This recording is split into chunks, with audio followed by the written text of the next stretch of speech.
Você sabe qual é a diferença e como usar as expressões there is e there are? Se você já se deparou com essas expressões e ficou na dúvida sobre qual usar, saiba que essa é uma confusão muito comum entre os estudantes de inglês.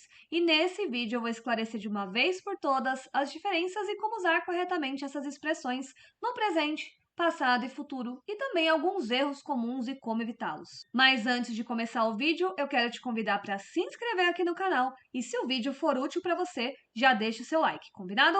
Então, bora pro conteúdo. Então, afinal, o que significa as expressões there is e there are? Bom, as duas expressões significam há ou tem no sentido de existir. Elas são usadas para indicar a presença de alguma coisa em algum lugar. Por exemplo, there is a cat on the bed. Tem um gato sobre a cama.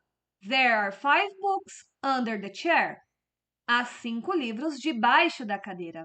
Mas quando que a gente usa cada uma delas? Bom, nós usamos a expressão there is para falar de uma única coisa ou de um único objeto. Ou seja, there is é usado para falar de algo no singular. Essa expressão é utilizada principalmente quando nós queremos afirmar que alguma coisa existe ou que está presente. Por exemplo, there is no such thing as a dragon. Não existe isso de dragão. There is more to life than this. Há mais na vida do que isso. Agora, quando usar there are? Bom, o there are a gente vai utilizar para frases que estão no plural. Então, there are é utilizado quando nós falamos de duas ou mais coisas. Assim como there is, ele também serve para afirmar a existência ou a presença de alguma coisa. Por exemplo, there are no skeletons in the wardrobe. Não existem esqueletos no guarda-roupa. Essa frase é como se fosse uma expressão idiomática e ela significa basicamente que não há segredos guardados. Outro exemplo. I'm sure there are aliens in other galaxies. Tenho certeza de que existem alienígenas em outras galáxias.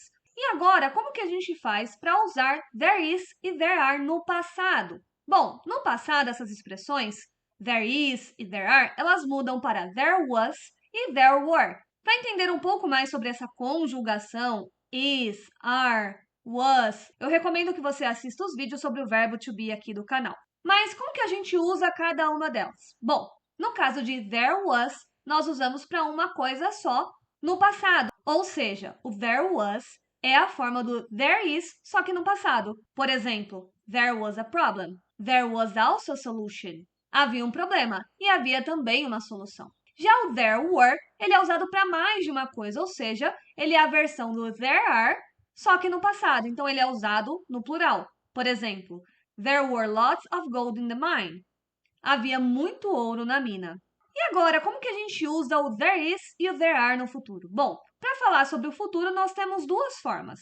Nós podemos usar o there is going to be ou o there will be. E essa segunda forma pode ser usada tanto para o is quanto para o are. Vamos ver alguns exemplos para ficar mais claro.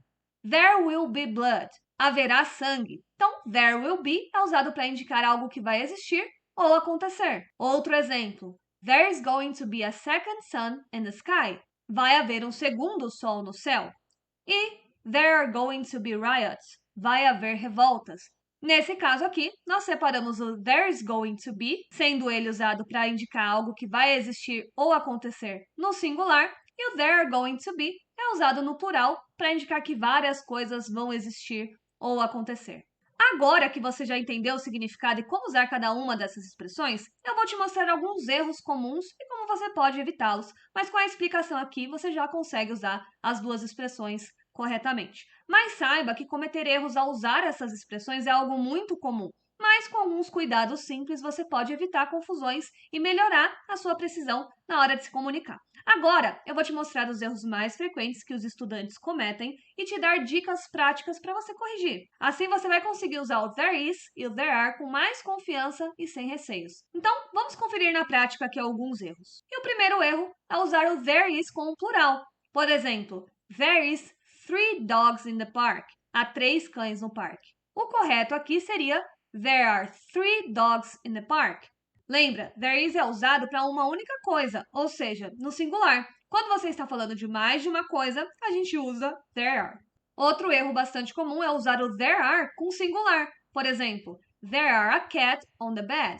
Há um gato sobre a cama. O correto é usar There is a cat on the bed. Outro erro comum também é confundir o uso no passado. Por exemplo, There were a problem yesterday. Havia um problema ontem. O correto nesse caso, como se trata de apenas um problema, é There was a problem yesterday. No passado, o there is se torna there was e o there are se torna there were. Então você vai usar there was para uma única coisa e there were para várias coisas. Outro erro também é misturar o futuro com formas incorretas. Por exemplo, There is going to be storms tomorrow. Haverá tempestades amanhã. O certo nesse caso seria There are going to be storms tomorrow. Haverá tempestades amanhã. O segredo aqui é praticar. Então, pratique com exemplos variados. Crie as suas frases usando as expressões para diferentes contextos e diferentes números também. Isso vai ajudar você a solidificar o seu entendimento e conseguir usar essas expressões com mais naturalidade. Outra dica que você pode aplicar também é reler e revisar as suas frases. Sempre verifique se o seu sujeito está no singular ou no plural e ajuste conforme já foi explicado aqui no vídeo. Para entender ainda melhor o uso de there is e there are, eu recomendo que você entenda um pouco melhor o verbo to be. Eu vou deixar aqui na tela para você os vídeos onde eu ensino o verbo to be no presente e no passado. Te vejo então no próximo vídeo.